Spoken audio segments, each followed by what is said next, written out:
Hello everybody, I'm Mark, here to help you learn to write better stories. Thanks for taking the class here, and we're going to start by reading a bunch of different stories and looking at how those folks do it, and then you're going to be able to write your own story in a few different drafts. Now, it's always good advice if you want to become a better storyteller to read lots of stuff that other people have written. Unfortunately, that often gets us on a narrow path of sticking to things that we like or we think are great or that work for us, and we stay away from stories that we don't like. Well, we're going to do away with that kind of subjective distinction when we do the reading of the stories in this class. And the first one, of course, is Heart by Ian McMillan, which you folks have all read. Now, the other important thing besides forgetting that subjective judgment is forgetting that you're in an English class, okay? We're no longer in an English class, we're in a creative writing class. Much different way of analyzing stories then. We're going to stay away from things like race, gender, and class, and maybe the idea that the food that George eats at the beginning of the story is a reflection of the way that he has been suffering from colonization of the mind and those sorts of things. Very important things to discuss, but they belong in your literary analysis class. Now, this is really easy. Anybody can do it. And the one big major question that we always do when we're analyzing a story in this class is very simple. Do you know what it is, Kenny? My son Kenny is here working the camera here, but say hello, brah. Hello. Okay, so what's the big question? Why is it a good story? Oh, okay, listen to what he said there.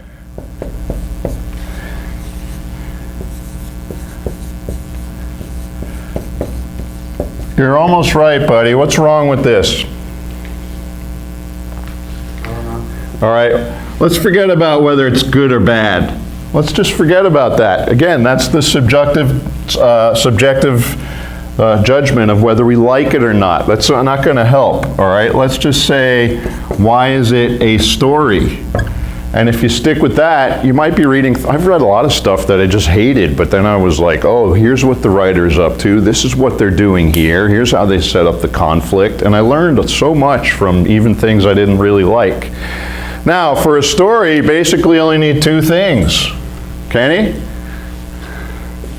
plot and characters. Oh, that's a good one. You need character or some characters. He says plot, but not as important as we always think, but that's always the thing that comes to mind. We'll think about that later. We need characters, and we need to put them in what? Into conflict. And if you have characters in conflict, and to a lesser extent, but maybe sometimes it's really important depending on the story setting, and we'll just kind of leave it at that. So let's just think about why Heart is a story. Now, who are the characters in Heart, Kenny? The narrator, George, and Alice. Okay, so we have George, the narrator, and Alice appears at the end, but she also appears in backstory. She's sort of hovering over the thing a little bit at the beginning. All right, now, why is it a story? How is George when we meet him at the beginning? Unfit with no ability. Okay, so George wants to die at the beginning of the story, and of course he goes through certain things, and that's really the conflict, is how George is going to address, his mortality here. Like, the guy wants to die, but he goes through certain things in the story, and then this is where the plot happens. We'll talk about that in a little bit. And how does he wind up, buddy, at the end of the story? Wants to live. That's it. The guy that we started with, excuse me, went through some things, and now he's changed. The character has become different. It's called a character arc or a story arc. That's it. Now you have a story. And then we would look into why that happens. What, in fact, are the plot points? Now we'll talk about plot, right? What are the plot points that cause George to change his mind? What's one of them, anyway?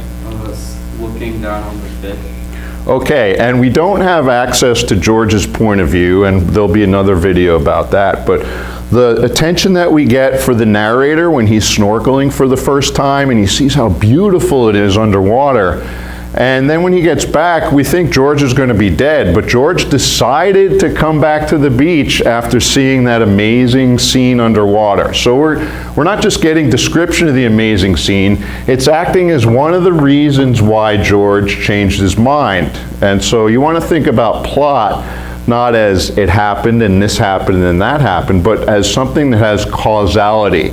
This happened because that happened. So that's one thing, Kenny. What's some other stuff that went on that maybe got George to change his mind? When he caught the fish. Okay, the second time they go down to the beach, guess what? George comes back with a fish on his spear. And that's getting us to think, wow, this guy must have changed his mind somehow. There's another thing going on between these two guys that maybe acted as a plot point. What's that? Their relationship. Sure, they've been living next to each other for years and they drink beers together, but what a loving act it is that the narrator did to say, hey, you know what, George, I will help you finish things out the way that you wanted to, down to signing the papers with the lawyer, all the commitment that the narrator makes to George. We can infer that that's a plot point here that gets George to see that life is worth living because he's got a really good friend and there's good people in the world, right? Now, it seems like George's story, doesn't it, Kenny? Yeah. You awake back there? Who else has an arc in this story? The narrator. All right, how does the narrator begin? Remember, here's George, he begins like this. How does the narrator begin? His youth life is behind him. All right, and we have that on page 3, the middle paragraph of page 3. You can read that again, that the narrator kind of reflects back on how things used to be, when they used to go to the beach a lot, when they used to use their diving equipment. The only diving equipment that he still has that's kind of new is the mask, right? Why? Because sometimes the kids use it when they're visiting, not me, right? So he's depicted as a kind of an old guy who just eats potato chips and drinks beer and life is behind him. Now, how is he when we see him at the end? Fit. How fit? Tan. How tan? Unrecognizably fit and tan. To whom? Alice. All right, yeah, that's kind of why we have Alice at the end of the story. She shows up at the airport, right? And she walks right past him as if to emphasize how much this guy has changed because of what he's been through over the past few days. Now, what were some of the plot points that caused him to change? Also snorkeling. Same thing, right? He goes snorkeling again. He can't believe he'd forgotten how beautiful it was. That's what he says, right? And then, of course, you know, the same things that he and George go through together, and the routine that they have finally started by the end of the story has made them both fit. They're eating better, you know, they're eating more healthier foods, and they're ready to go. And he's young, as reflected by, as if to punctuate the final sentence of the story, she asks, hey, how about some lobster? And he says, yeah, we'll work on that, as if he's looking toward the future. Now, did I say good story or great story or any of that? No, but this is why it's a story, okay? And if you think about it that way, it gets to be a little simple, right? Start with someone like this and have them wind up different because of some of the things that the person went through. And there you have your story. The conflict that the old man has to deal with is, well, at the beginning there's a kind of mini conflict that hooks us into the story, right? What does George ask him to do? Help them die. Okay, and that's like a story within a story, right? On the first 3 pages we have a little character arc, and in the beginning of that the narrator's like, no way, I don't want any part of this. I'm not going to help you die, right? And then by the bottom of page 3, what does the narrator feel about helping George die? It's an honor. It's an honor. Now, what are the plot points that cause that to happen? What's the causality? Backstory. Backstory, right? So he's reflecting at home by himself about the relationship that he's had with George over the years. And that kind of reflection, normally backstory is, hey, let's just give the reader some info, right? But this is doing more than giving info because he's reflecting upon it. It's causing him to change his mind and say, hey, I think it would be an honor to help George. So we have even like a little mini 3-page story at the beginning of this thing that contributes to the overall arc there.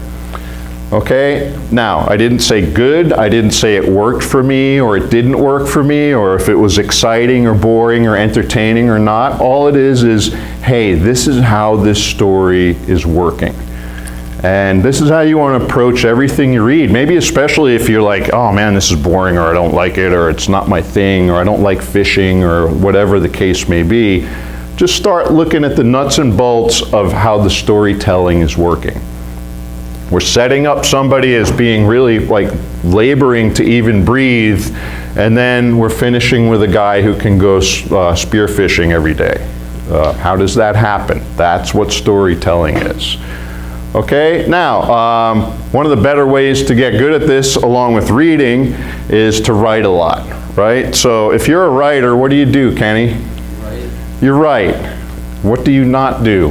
Post on Facebook. Yeah, you don't say, hey, I'm working on this, or wait till you see my novel when it's finished. Don't even talk about it till it is, all right? You spend 30 minutes a day, and this will be easy. It'll be easy. Okay, turn off the radio in your car and your story will start bubbling in your head. Every morning for the 30 minutes you sit down, it'll be easier and easier. So get in the shed and we'll see you next time. Thank you.